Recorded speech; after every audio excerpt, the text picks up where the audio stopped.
most challenging aspects of working in the college while the asylum residents were living there during the transition period? You know, it wasn't that challenging, really.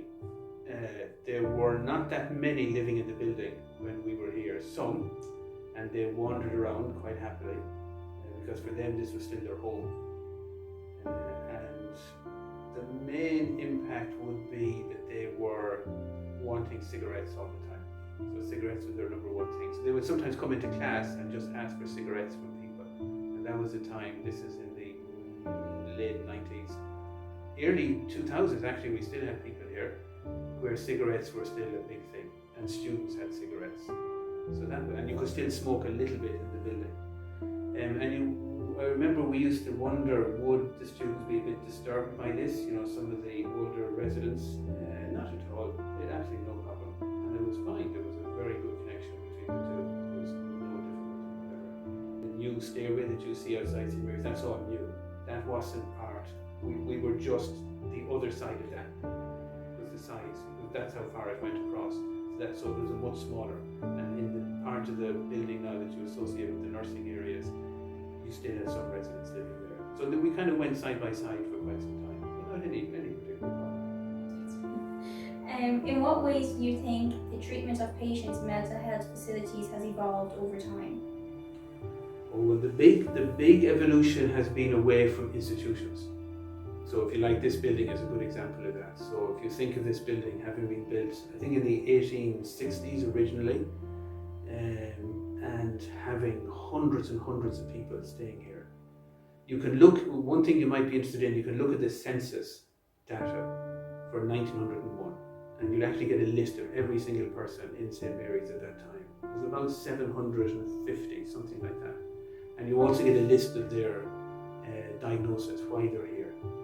And you can see, if you look at those, that a lot of people are here just for social reasons, you know, just social problems. They really shouldn't be incarcerated at all. So I think the mental hospitals were a kind of a social dumping ground for all kinds of people with all kinds of challenges.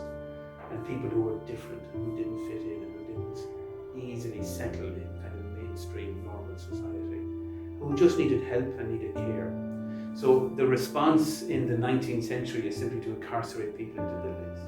So take them out of society, put them into their own place, and then the idea was they would benefit from having structure and discipline. So they got up at a certain time, they ate at a certain time, they did manual labour during the day, they went to bed at a certain time, and this idea that they would have a structure was seen as really good for them. You know? So I think certainly from the 1980s, the notion of recovery became a big idea in mental illness. So people even with long-term, what used to be called long-term and enduring mental illness, you now had in front of them the prospect of recovery. So they could recover. What influence has St. Mary's Lunatic Asylum had within the university in terms of social care? In our front reception area, I did a tour of this building with somebody who worked here in the 1960s, and he told me that in what we now have as the front reception area, there was a very large fireplace. It was quite a warm part of the building, and some of the patients, when they were dying, they would often bring them down to that area so that they had some comfort, physical comfort, because it was warm. So a lot of people died in our reception area. So I think we have a very real, visceral connection to those experiences and to the pain of all those people.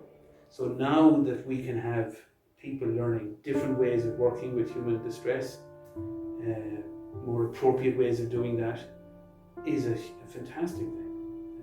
And as I said earlier, not only social care, but mental health nursing, peer recovery, and the Mayo Recovery College, all on this campus, which means that now we have people who've lived experience of mental illness being respected, having their voice heard, being the ones who are delivering courses, educating members of the public about emotional distress. That's an enormous change from a time when we locked those people up and kept them away from everybody else. So I think we have to be conscious of where we are, the building we're in, and the history of this very scene. Like, how has St. Mary's being here influenced us? I think it's been a kind of historical memory that I'm always conscious that we're here, as we all should be, that these rooms and corridors are full of human memory. Like if you imagine the huge numbers of people who died in this building. Many of them alone, many of them cut off from their families. Like this building is full of human experience and it's full of human pain. It's very appropriate that this building, which once was a big institution to incarcerate people, is now a place of learning around how to do things differently. So not only have we social care, not only have we mental health nursing, we have peer support students here, and they're people who've had lived experience in mental illness, and they're doing studies to help them to work with people who now have mental illness, and they're working with them using their own lived experience. We have the Mayo Recovery College on the campus, which again is a place where people who've had lived experience and members of the community can just meet and talk to each other about these experiences and share knowledge and information without any judgment or any stigma. So it's an incredible, this building represents an incredible change.